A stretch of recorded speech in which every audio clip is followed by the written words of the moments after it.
Si Bongbong Marcos bangag noon, ngayong presidente na bangag natin ang presidente.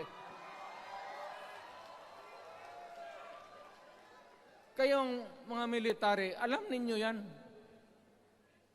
Lalo na yung nasa Malacanang. Alam ninyo,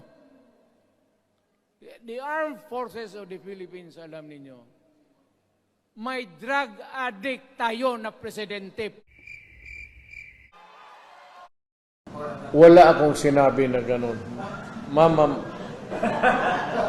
you have to, even if you kill me 1,000 times, wala akong sinabi na ganun. Taking a drug.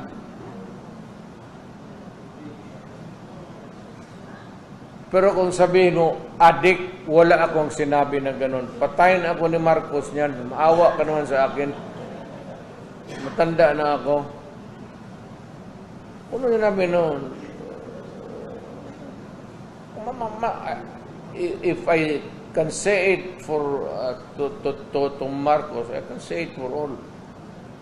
Ayaw ingnawa kay antibiotic na to o kay aspirin. They're all drugs.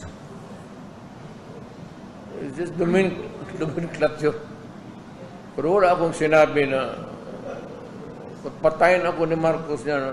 Takot pa naman ako mamatay ng matanda na ako.